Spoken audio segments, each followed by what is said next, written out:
Hello team, welcome back to another episode of Stonedeadlast. First of all, Happy New Year. Apologies for there was a bit of a gap over Christmas where you didn't hear much from us. We have been busy and I will catch you up now on what we've been up to since then. Plans going into the prep for the start of the next season, which kicks off in March, and what that's going to look like in terms of both Swift and Carolla. So let's get straight into it and we'll catch you up on where we are with the Swift after our rather disappointing outing last time out where we had some overheating issues and possibly blew the head gasket. So you're probably wondering where we've been over Christmas and what we've been up to. The rest of the video will plug in some of those gaps, but there's been a bit of a development on the Swift side that I feel like it's worth plugging you guys into. Some of you who are New Zealand based will already know some of this already, but there is an upcoming opportunity for a new entry class of rallying in New Zealand. It just so happens that this yellow beast here will fit into that category. So let me run you through then what that means for us, what that means for the future as far as the Swift is concerned, and how that might affect other people who own Swifts who are interested in getting into motorsport in New Zealand. Obviously the rules and regs are not set yet, but we are getting close to that point where they will be. We are looking something along the lines of the following. It's going to be standard 1600cc engines at the Swift Sport. Cams, valves, pistons, intake manifold, throttle body, etc. are all going to be restricted to factory parts. Exhaust is going to be down to individual owners as to what they want to fit. A lot of people obviously run single back boxes on these. The standard back boxes are very heavy and they're generally quite restrictive. So that is an item that will be free for modification, along with engine mounts and air filters. Light and flywheels, limited slip diffs, gear kits and final drive kits within gearboxes will be allowed. There are some existing cars already on the circuit, so to speak, that have those parts. So it's being done to try and be as inclusive as possible, but also keeping it a fairly level playing field, making it easy, cheap and accessible for people to get involved in, and not prohibitively difficult to build a car for. So if you're like us and you're not a motorsport mechanic, you are not a technician, you are still able to get a car, build it to a decent enough standard and then compete. There is a few other bits that you'll have to retain around the gearbox, sort of stuff like the H pattern has to stay as per factory, i.e. number of gears, non-sequential, casing has to stay existing, as do the synchros have to be maintained. Suspension is going to be free, but there's no separate canister reservoirs allowed and it has to maintain the original mounts.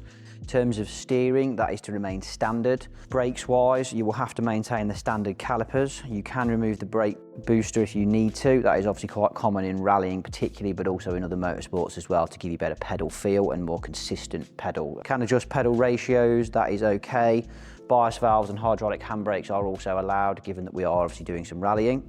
Body panels need to remain standard, so carbon fibre bonnet will need to come off. It means our wings that are carbon fibre will also never see the light of a rally.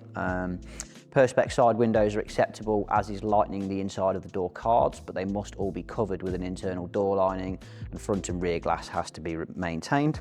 Wheels wise, 15-inch wheels for the gravel spec events, 17s for the tarmac events will be the restrictions.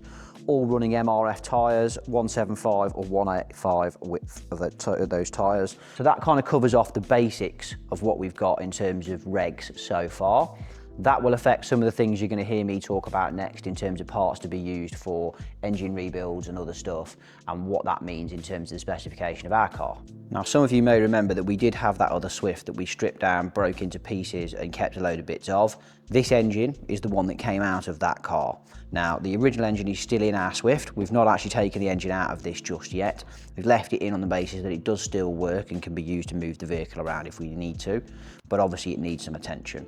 So, you can see from the state of this engine, it's probably not as you guys saw it last time, i.e. there's not much left of it.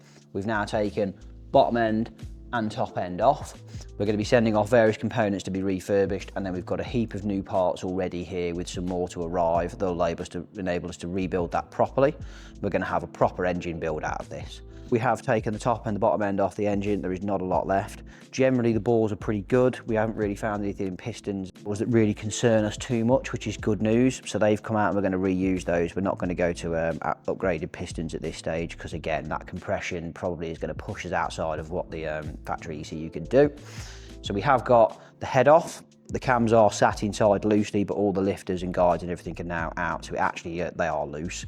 And this is going to be sent off both to have the head skimmed. We're also going to have the factory cams reground slightly, but without going too far, as again, to try and keep inside those factory ECU parameters.